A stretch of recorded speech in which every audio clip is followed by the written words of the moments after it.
Good afternoon or good morning, good evening to everyone who's here. So great to have you. I'm Karin Holley. I'm a certified leadership and mindset coach and counselor. I support high achieving leaders and professionals to find more calm, more clarity, and more confidence, and for them to be their authentic best selves and to live more fulfilled lives and careers and have the impact that they want to have. So, in this Authentic Pathways conversation series, I talk with leaders and professionals whom I find inspiring and are leading lives that are true to who they are and their values. Today, I have with me Michael Newmann. Michael is currently the DEIJ coordinator at St. George's International School in Luxembourg and a co-facilitator of the ECIS DEIJ Development Cohort, passionate about fostering inclusive school cultures and embedding equity and belonging into everyday practice. And today, we are going to be exploring the barriers to authenticity and how to overcome them. This is quite a big topic, so we'll see how far we get. Michael, I'm so happy that you are here. We have been looking forward to this conversation for a while now. What does authenticity mean to you? Yeah, for me, authenticity, I guess, is in short, being true to yourself or to like the best version of yourself. I think it's kind of similar to like, when someone says like being honest, right? Like so it's good to be honest, but sometimes there could be a bit too much honest. So I think kind of like, authenticity is like sticking to your values. Maybe if it's not always what's the norm around you and kind of staying true to your values when you can. Hmm. Authentic leadership, is that different or how do those two fit together? I think with authentic leadership, it's then like modeling that with yourself and then trying to create that space for other people, right? Like knowing that the way that you're authentic is going to be different from others. And if there's barriers for people reaching their authenticity, how can you kind of limit them and make sure that they feel safe in who they are? And you're helping them become the best version of themselves. And how have you gotten into this topic with your DEIJ work and its connection to authenticity? How did that interest start for you? Yeah. Well, I think when we chatted, you were saying, kind of about authenticity, and I kind of thought like, well, authenticity is kind of like a privilege in some ways, right? And I think from doing like a lot of DEIJ work, like, what I want to do is centers people's identities and the different cultures and different identities that they have and how we can celebrate that. And I think that really much for me links to authenticity, right? I think they're very much they're merged together of people being true to themselves and like the different parts that make up who they are.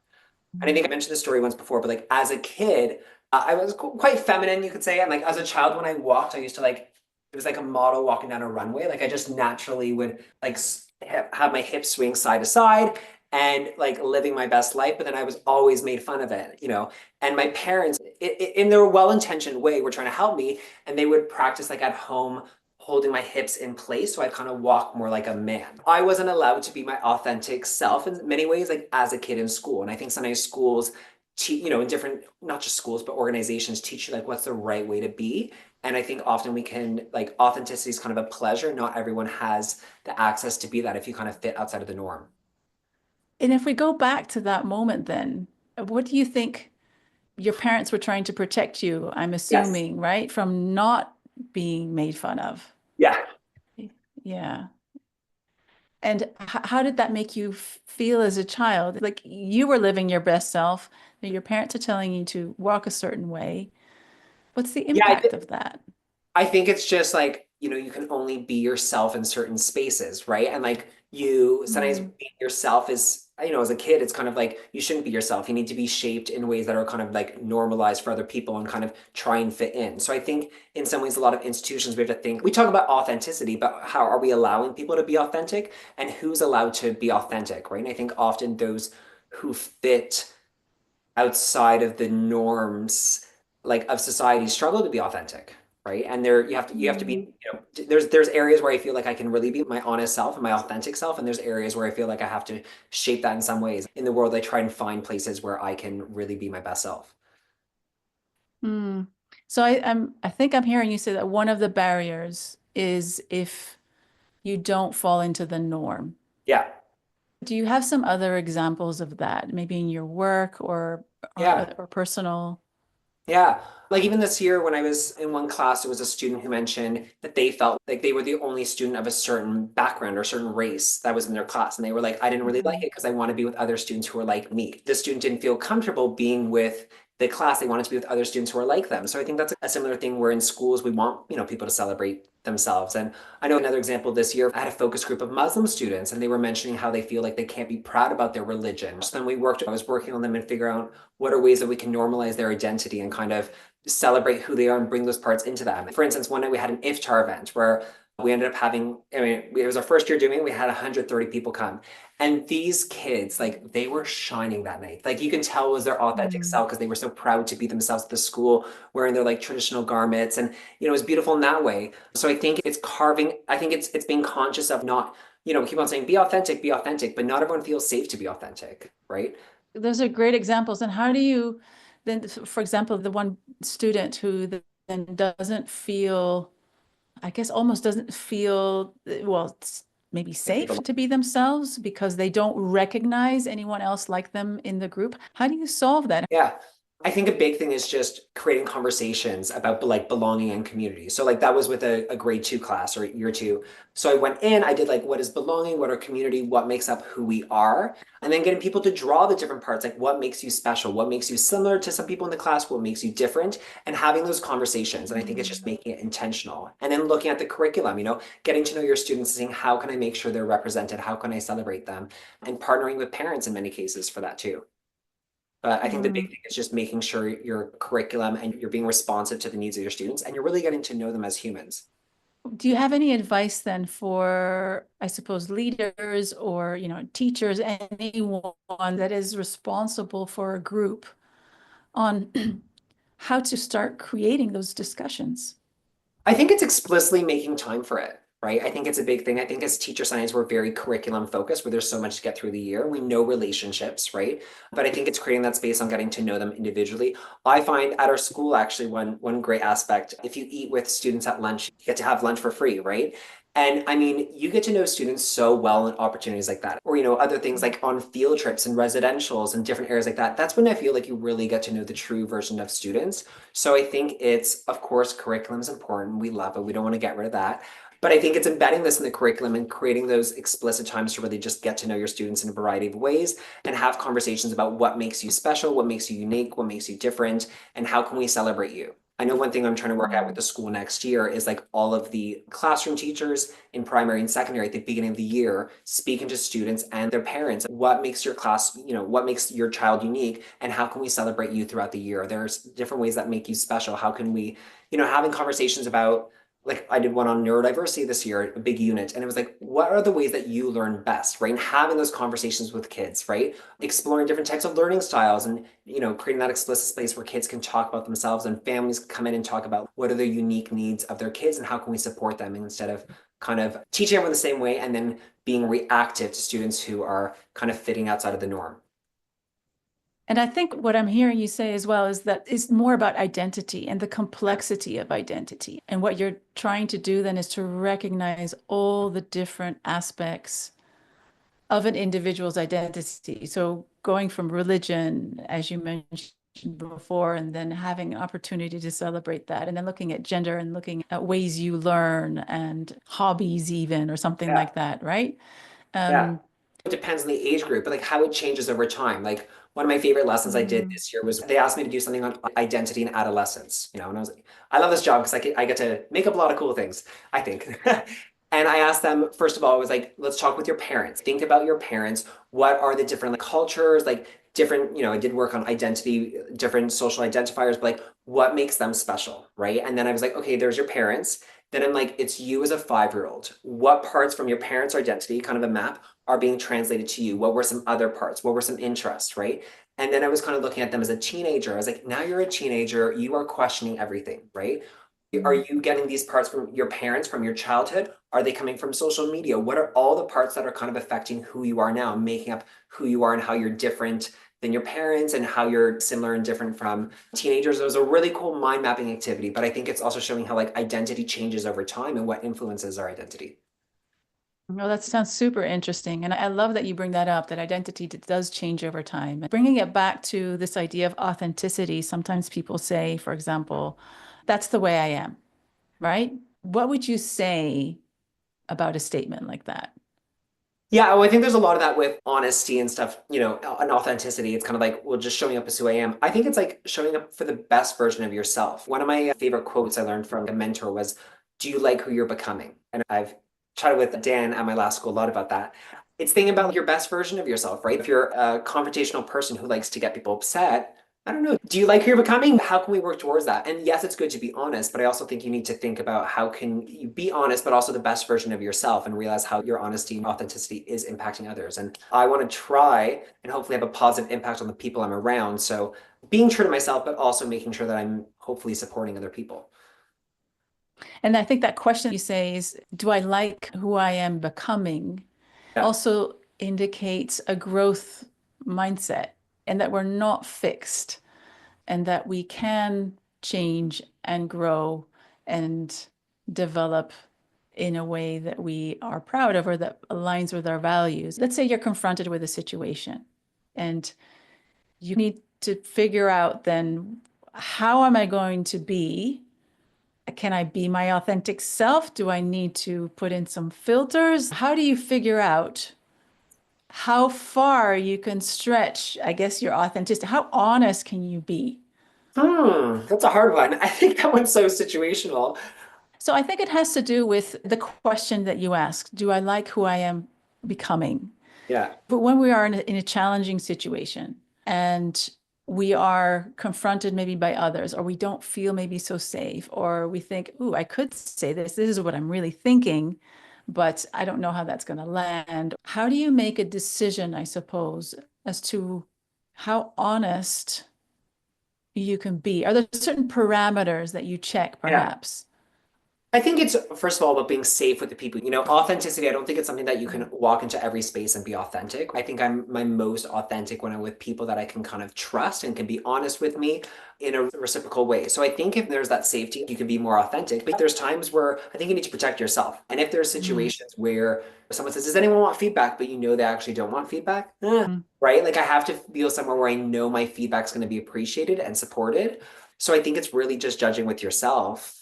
I don't think you can walk into a room always and be authentic. I think you really kind of need to know the lay of the land and then see how you can make that happen. But I think for me, when there's a difficult situation, it's thinking like, okay, is this by being my most authentic self, is this going to have a burden on me, right? Is it Mm. going to be more troubling for me? What are the barriers to this? And then there's sometimes in organizations, anything where you have to kind of maybe not show your authentic self for the betterment of the running, or you know that if you are being your authentic self, it's not always going to be safe.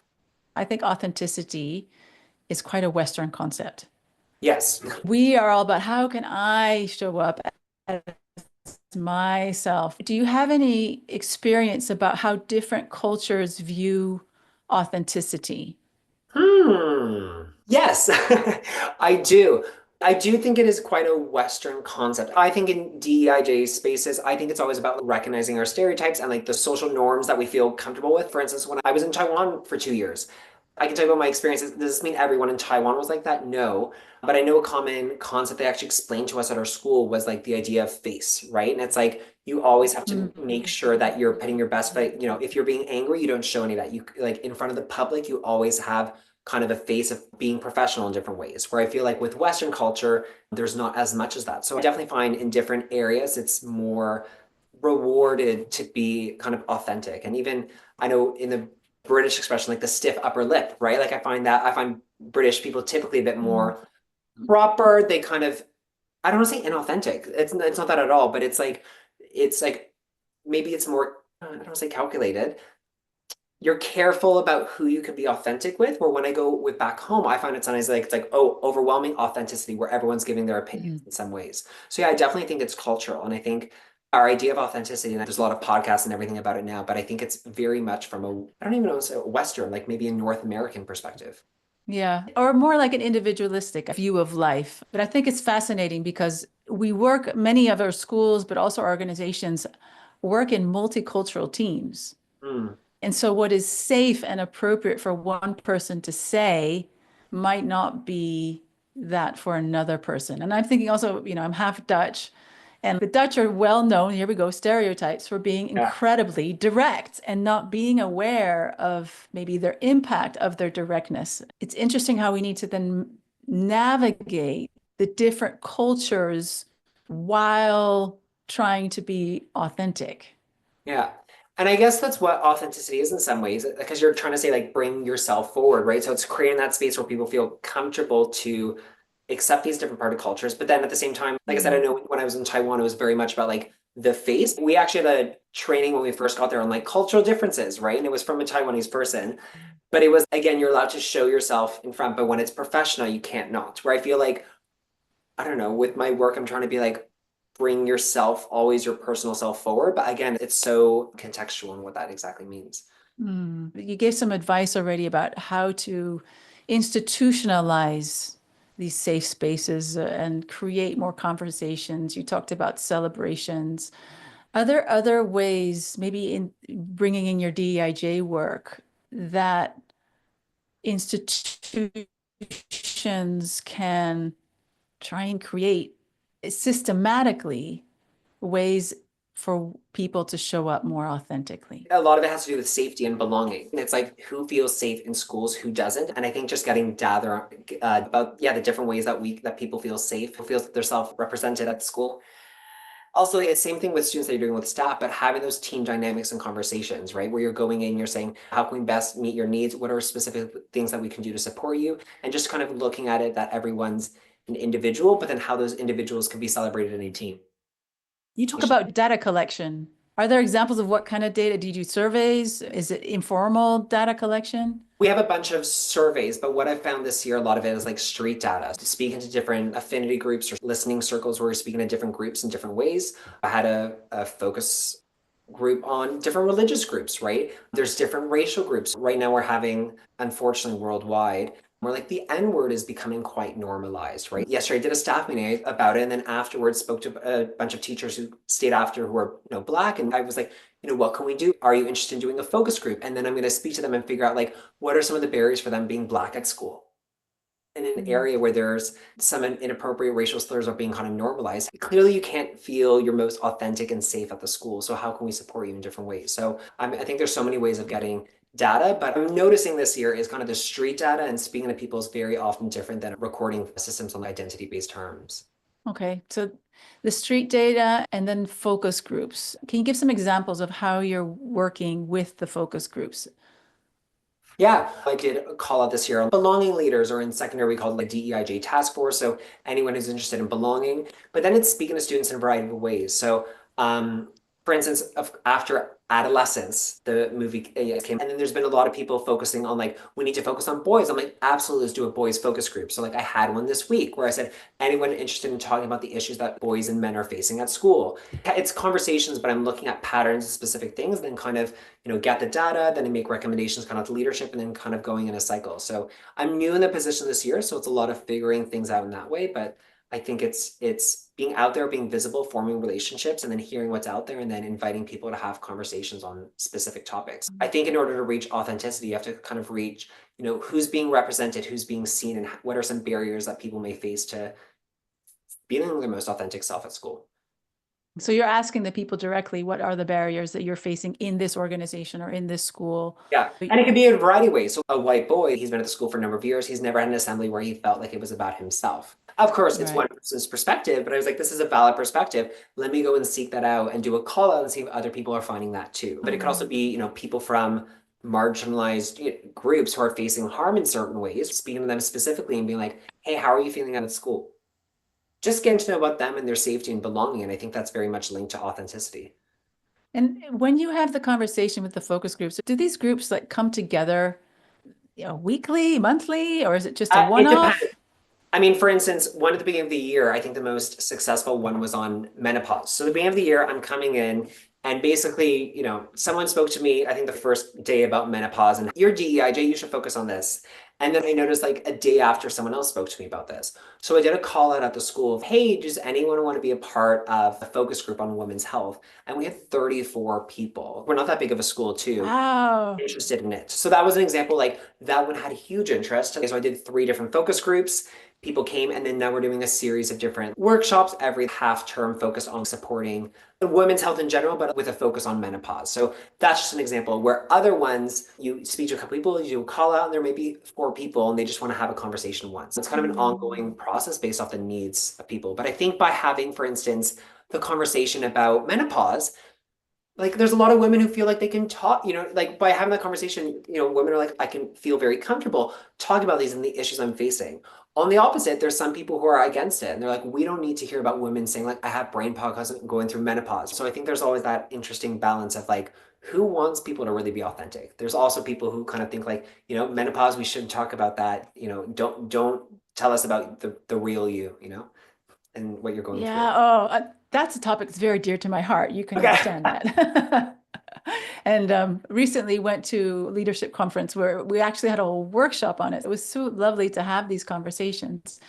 And I think you're right. I think it's about facilitating the conversations and seeing then where they need to go next, whether it's just then a one-off conversation with 4 individuals or whether it's then a series of workshops. But see, this is interesting to me. So when you have the focus groups of the people that are interested, but then you have the other people that are not interested. And as you Yeah. say, like, keep the brain fog stories to yourself. Yes. And it's Don't interesting. bother me with them.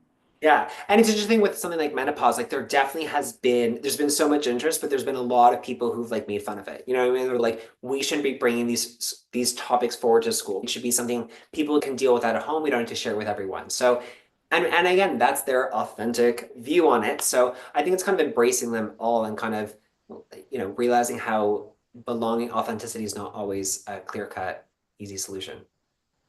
I think that's the other thing that you're highlighting. It isn't easy. Yeah. It's not clear cut, and but it's trying to make sure that we don't favor, I suppose, one view over the other. Because that's what I've heard as well in a lot of the DEIJ conversations that I've had with other leaders is that it's such a sensitive topic Mm. as well that it's almost, oh my God, I don't even know I want to have the conversation because I don't And know what kind of a can of worms I'm going to be opening here and what the impact is going to be, and then who all is going to be upset. And, like it's big. And I think that's the one problem when you don't talk about it, then you're just kind of reinforcing dominant norms. I'm an out educator. I think it's important for like kids to have a role model. And I mention in sessions on belonging, here's myself, and I tell them 10 things about myself. And like one of them is like, I, draw a rainbow flag. I'm a part of the LGBT community. I have a boyfriend. And so, there was so much backlash with parents, unfortunately. When I brought up these things, people were like, no one else talks about their sexuality. I was like, of course. We had a new principal this year, and when she came in and she introduced herself, she mentioned to everyone that she had a husband and kids and stuff. So we only kind of, sometimes we say we're not going to talk about anything, but when you do that, you're only reinforcing kind of dominant norms. And then you're excluding a lot of people, and there's that sense of belonging. Yeah. Or like with world religions, I'm trying to do a lot as well. And then like some areas were like, oh, we don't really celebrate religions. Well, we do stuff to celebrate Christmas, right? We have all these things to celebrate when Christmas is coming up. So it's not like by talking about world religions, it's not that we weren't talking about religions before, we were only talking about certain parts. Well, great stories and examples. And I'm wondering, Michael, as a leader, as just a human, what is the inner work that we need to do in order to, as you say, kind of show up and be our best authentic selves? Do you think there's anything that we need to do ourselves in order to model that? Yeah, I think it's finding a group that you, first of all, you have to be safe with them. And it takes time, but it's hard to kind of show up in the room and be authentic. I know one of my favorite professional developments I did with like a team at my last school, we had a whole day and it was just on team dynamics, right? We did a bunch of personality tests and, each has their flaws and different things, but then it was kind of modeling it. And everyone had to kind of share like, here's some of my strengths, here's areas I think I need support with. And I was trying to model that in different ways. And by doing that, I think it allowed that space where everyone felt comfortable doing that. And then we were able to be like, okay, when we have a team, we know that this person is, an issue. We know that this person is the one who's really organized, but they need support with this. So then I'm going to come in different ways. So I think it's just creating that space for people to realize that no one's perfect, be comfortable sharing their mistakes and their flaws. But at the same time, it's like, if I'm going to a new job, immediately, I'm not going to go and it's like when someone says, what's your biggest weakness in an interview? You need to be careful with that, right? You need to be very strategic. So I think it's creating those spaces, those conversations, but also we have to assume that not everyone has that safety. If you're from kind of a marginalized group, you may not have that specific area. So I don't know, how as a leader can you specifically make space for people to talk about all forms of their identity? And I think it's just an ongoing process. But things like the personality test or figuring out all the different parts of our identity. And what about biases? How can we work on those? I think it's important actually to model. So one thing I've done, people thought this was controversial, but I was doing a lesson, for instance, where there was a lot of racial inappropriate language that was being used. And I was trying to model to students how I was racist as a kid, okay? And how it can happen in innocent ways. So I gave this example of when I was in kindergarten, I loved the Spice Girls and I had a Spice Girls sticker set. And one student who was black stole my stickers. I was upset, yada, yada. Next year, new class, I didn't have many exposure to black people. And this teacher placed me next to a black student. And I told the teacher I don't want to sit next to her because she'll steal from me. And I remember Mm, getting so much trouble and all these things. And I was showing this to the students, being like, racism can happen in very innocent ways. I was like, I knew one black student. The next, she stole from me. The next year I'm with another class, and I'm assuming that black person's going to steal from me too. I was like, these things happen. And I'm trying to like model, and like, I've learned from this. And here is I'm reflecting, very a binary, like the oppressor and the oppressed. Like, I'm not racist. I think we're all racist in different ways. Like, I'm not homophobic. We're all homophobic in different ways. So I think it's kind of modeling that and showing that like we all exhibit these behaviors. There's no way to be exempt from them. And I'm trying to kind of model the stories, bring it forward, and hopefully creating those mm. conversations so other people can feel comfortable reflecting on their kind of past stories and experiences and biases. So when you share an example like that, do you feel that others feel then more open to share as well? Or are I they, think so, because I yeah. think before it's like, I'm not racist. And then when I say this, it's like everyone's like, okay, breakout room. When you realize that you said something that may be inappropriate, everyone's talking then. But I think sometimes there could be a fear of like, no, everyone's perfect. We don't see any bias is a thing of like the past, and no one in our circle has that. So I think by modeling it, you're encouraging people to have conversations about that. Yeah, super interesting. All right, thank you. And then I have kind of a last question. I think we've talked about this a little bit, but are there examples of personal, perhaps, if you would like to share, where you feel you've been too authentic? And when do you figure out, oh, I've been too authentic? Usually it's like I said, it's kind of that, do I like who I'm becoming, right? And Yeah. sometimes if that authenticity is going to help a situation get better and I'm proud of who I am, sometimes, through difficult situations, I'm like, oh, what do I do? Do I do this thing to kind of agree with everyone else, or do I kind of stick to my values, what I believe is authentic, and make a decision that I'm proud of and I like who I'm becoming? I'm going to stick with that. But by doing that, it could be a little rocky, but usually it all works out. Mm, mm. All right. Well, thank you so much. We do have participants in the room, and I would love to see if there are any questions for Michael. But feel free to unmute, raise your hand. We're a small group, so it's absolutely fine to just come on in. Michael, it's Alison. Thank you so much for sharing everything that you've shared. It's been a very interesting listen in the car and now home. I've got a question for you. You touched on it a little bit, but what advice do you have for someone who may want to lead more authentically, but worry about being judged or misunderstood, perhaps, in their work? I think it's so contextual. Do you like who you're becoming? I ask myself that like 100 times a day. As sometimes to be your most authentic self, you're not going to please everyone. It's being comfortable with that, and it's kind of weighing the two options. I'm assuming people who think I'm authentic are people who like me. If someone doesn't like me, I'm assuming they're going to think I'm unauthentic. So I think it's kind of weighing that up, but it also has to, you have to feel safe in where you're going.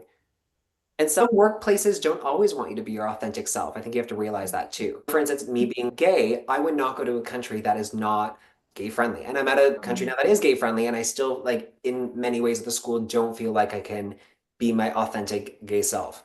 So I think you kind of have to weigh the pros and the cons. This year, when I faced quite a bit of homophobia in my school, I was like, okay, I'm still gonna be myself. And I think it's paid off, but there's been struggles along the way, but it may not be the same for everyone else. So best of luck. Yeah, no, I've got a couple of staff members, and I'm thinking, okay, how can I help them to be themselves as well? Have you asked them Um, that? hmm? Have you No, asked them? they're asking me for guidance, so I'm asking you. Okay, well, Okay. what's your top tips to help them? I would just ask, do you like who you're becoming? And how can I help you? And just regular check-ins about them. Thank you very much. Great question, Allison. Anyone else have a question or some reflections, perhaps, on what you've heard Michael share today? or how it might also apply to your situation, your experiences. Yeah, I'll ask a question, just a follow-up question, Michael, on the group of students of Muslim faith. And you had your kind of development, and you were able to celebrate them at your iftar celebration. After this has happened, have you checked in with the students to see whether this is following some sort of continuity? You know, are they feeling more included now and settled with the situation after having this event? Yeah, actually, we're having a follow-up meeting. I mean, we met throughout the year, and then that was the big event, and then we did like follow-up. One of them actually reached out and was like, hey, there's another event coming up. But it was little things like having a prayer room. It was creating those spaces. And then it was like, you know, again, and it's we did it during Ramadan, we made all these exceptions, but then I went to leadership again. How can we make this kind of a permanent thing? And it doesn't mean like when Ramadan's over, it's like, okay, don't be as proud of your faith anymore. But for them, it was something they wanted, and they felt like it would make them feel authentic. I would say out of anything I've ever done, it was the one where I could like, you went to the event and you could see people being authentic. Parents were crying at this event, being like, I've never felt so celebrated and so loved at the school. So yeah, it was nice, but I definitely think, like you're saying, it's something that needs to keep on revisiting. I think also maybe that'll offering them this sort of opportunity, offering people this sort of opportunity, you know, to feel, you know, part of a community, maybe if they haven't before, may give them the confidence to go out and express themselves in other ways out in the community, or organize their own small gatherings, whatever it may be, right? And you've given them that space to open up, and then maybe things will come from their own personal self as well. Yeah, that's what I hope. That's a lovely observation, Daniela, is by having them feel what that's like and experiment a little bit with that in hopefully what is a safe space, so that they can then do it in their communities or further on, or when they're adults. Or yeah, that's lovely. It's creating hopefully a space for other different groups, right? It's not just for them, but by seeing how they celebrate themselves, it also is leading to opportunities where other groups want to celebrate themselves as well. So they kind of opened a beautiful can of worms of how to include everyone. Lovely. And other reflections or questions for Michael? Hi, Jessica. It's not a fully formed thought or reflection yet, but something you said that really resonated with me, the question of who wants other people to really be authentic. I was living in New York City before, and I was really navigating a lot of DEIJ spaces. And then I happened to be in a space where there was a lot of discomfort surrounding anything related to DEIJ. But I was just showing up as me, like someone who lived in New York City, a really diverse community, having a lot of really open conversations about really different topics. And someone there later after the evening told me, you know, sometimes there's things that are better left unsaid. And in the moment, I had one of those like, well, this is just who I am moments. But later upon reflecting, I realized that she was uncomfortable, right, with some of the things that I was talking about or bringing up, and that perhaps other people in the space were too. So that sort of question you stated of, you know, who wants other people to be their authentic selves? The truth is there are people who aren't comfortable around authenticity of others. So it just was sort of brought back to that moment. Yeah. And I think there's definitely ideas of like authenticity for some people is like something you are at home, and then at work it's like you're not your authentic self, you bring your like work self forward. I think it's very cultural too in different capacities. I found that can be generational too. Like for some folks in my last school, there was a very clear divide of this is personal and it shouldn't cross into the workspace. And then for other people, there was just sort of a, like, I've been talking about this all throughout my university years, and this is like the sort of interconnection of personal and professional. Well, I think you bring up something very interesting as well, Jessica, is the idea of, well, to what extent are we responsible for someone else's discomfort?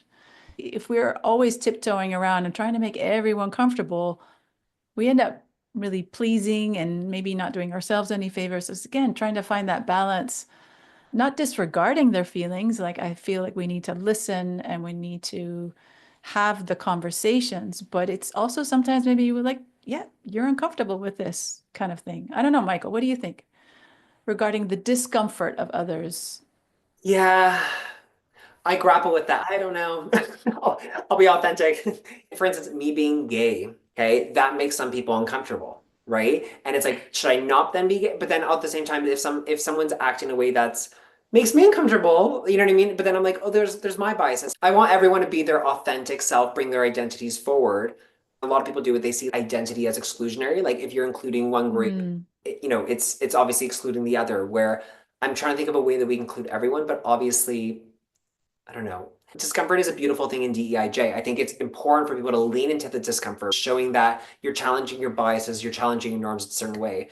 But it's that balance. Let's say a woman can feel discomfort with a man in women's spaces. I want to affirm that and support. It's a difficult one. That's kind of the inner work maybe that I was referring to, whereas sometimes we personally need to recognize, oh, I'm feeling uncomfortable. What does that tell me? Yeah. Maybe it's more about reflecting on our own discomfort in situations and what does that mean for me, and making a decision based on that. I think that's key. What does it do to yourself? Instead of looking at the other person, what is that saying about myself, this discomfort? And I think taking into account the discomfort of others. But again, it's a fine balance and very contextual, as you say. But thank you, Jessica, for bringing that up. Daniel, you have a comment? Just to follow up on that point, I think it goes back to what you were saying earlier, Michael, about building relationships with staff members and with students. And if you can build relationships that are formed on authenticity and integrity and honesty, then you might mitigate some of the discomfort that might happen had you not done that in the first place.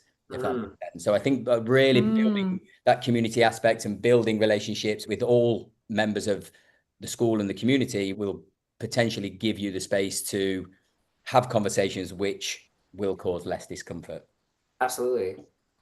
I love that point that you bring up, Daniel. So it's about actually creating the rapport first before we maybe delve into the more sensitive topics. Yeah, great. Thank you for bringing that up. Jessica. I wanted to respond to that. I feel like it's a little ping pong going on here. So that just brought me back to the who's allowed to be authentic. And my hope as a leader is always that everyone on my team is allowed or feels able to be authentic. But I do remember at my last school, there was this moment where I went to a conference with some colleagues, and it was a conference that had racial affinity groups. It was a DEIJ conference. So I went to a affinity space, a racial and ethnic affinity space for Latin American people. And the group of teachers I went to happened to all be African American. So they went to an African American racial affinity group. And afterwards, we were having a conversation about, oh, how was it? And what did you talk about? And how'd it go? And they were talking about authenticity and how they don't feel they can always be their full authentic selves at school because it causes discomfort in others, mainly those who aren't Black or African American. And they were talking about the Black accent and slang that is used and different ways of interacting, and how in a majority white space that might come across as not intellectual, as unprofessional. Later on in the conference, I actually saw them engaging and interacting in these ways. And it left me just as a leader thinking like, gosh, do I have solid foundation in terms of relationships with these people that I supervise and these colleagues in the workspace and on my team, because they don't feel that they can interact in certain ways around me. And it really struck me because when I saw them interacting in those ways, it was for me a moment of sadness, because I felt like I finally truly saw them. I was like, that's who she is. That's who he is. And I never seen that side of them at school, and felt sad actually as a leader, and thinking in some way I've created this environment where not everyone feels they can be their true authentic selves. And had I not witnessed that, I wouldn't have even known if we hadn't gone to the conference and I hadn't seen them engaging in these other ways. So yeah, I think it is about balance. And as a leader, I hope to never silence someone from their own authenticity. It's interesting. Like, I think the power dynamics always play a huge part too. And there's a lot of people who views of kind of like leadership, you shouldn't interact with like the people you supervise outside of work and shouldn't form friendships, you know? I have mixed perspectives on that. Like, I think sometimes, like, you know, I had a team that I really respected. I got to know them really well as humans. And I felt like, because I had friends with a lot of them, they would never be late for me because they respected me. So it's that I find it an interesting balance with kind of the power dynamics. And some people also, like, they don't want to be their most authentic selves with their leaders. So yeah, it's a hard one. But the most important part is we're having conversations. And I think that your colleagues were able to be their authentic selves because they had created this safe space that Daniel brought up earlier as well. If we can create these opportunities, maybe it is then with like-minded people first, or looking the same, or same religion or something like that. But interesting example. Thank you. Anyone else have a reflection or question? Okay, I will not ask the questions because I'm listening for a long time and it's such a sensitive topic to know more about it. I would like to thank Michael for being such an authentic ways to express yourself. I think that's the most important thing. That's the movement is happening. A lot of different opinions will be there and the views will be there, but I feel like the movement is happening that we all, whoever it is, expressing ourselves who we are. And that's the way the awareness is coming. It's not perfect. And the culture I am from, it's a very black and white. This is man, this is woman, this is the relationship. But when I grew up, when I first time went to visit a school in Africa, and then one little girl came to me and asked me whether I am Muslim or not. And I reflected, being a teacher, I reflected that minute, like when I was in her age, this question never came to my mind. And then they started talking about the colors, the little kids. And I was surprised because I'm from a culture, from a family where there are so many yellow, ole, black, like different pink. So it never came to my mind that there is a differences between the colors. This morning, I was going to school with one of my colleague, and then colleague said, yesterday, like Ep6, a student, one of the girl came to me and talked about one of our colleague is a gay, and she was very much like it's a gossip. So I was just telling, maybe it's a gossip, but that's the awareness. They're coming, and then we are talking about it. And obviously, it's not easy to see beyond. It's easy to see where within, which we see usually, but beyond is always difficult. It takes time. So I am really, really happy. Like nowadays, we all are talking, we all are being authentic, and we are sharing who we are. And thank you so much for sharing your feelings, your thoughts, and your situations. It was really lovely listening to you. Well, Farhana, thank you for bringing Michael himself up as a topic, because indeed, this is the reason why I asked him, because I feel, Michael, you're so authentic, at least in my spaces and in my interactions. And I so appreciate you coming on and talking about this sensitive topic. It's not easy, and yet you're doing it. And like Hannah says, sometimes we don't even know what the long-term impact is of modeling this behavior. I know that when you came out in school and you said you were gay, not everyone could handle it and they felt uncomfortable. So thank you for the work that you're doing. Thank you for your time and your stories and your sharings today. Thank you everyone for your questions as well. I think you add so much more to the conversation that only I can bring in my brain and asking Michael questions. So I really appreciate you guys coming to these interview series. Michael, any last words that you'd like to share? No, just a big thank you to everyone, and really appreciate. Thanks, Karin, for inviting me on, and let's be authentic. Yes. All right. Thank you so much, everyone. Have a lovely day, afternoon, evening. Okay, take care. So thank you all for listening to this conversation with Michael. If you know of any leaders who are maybe struggling with authenticity, who would like to gain more clarity, more confidence in their work and in their personal lives, or might be going through a challenging transition, I'd love to connect with them. Take care, everyone. Bye.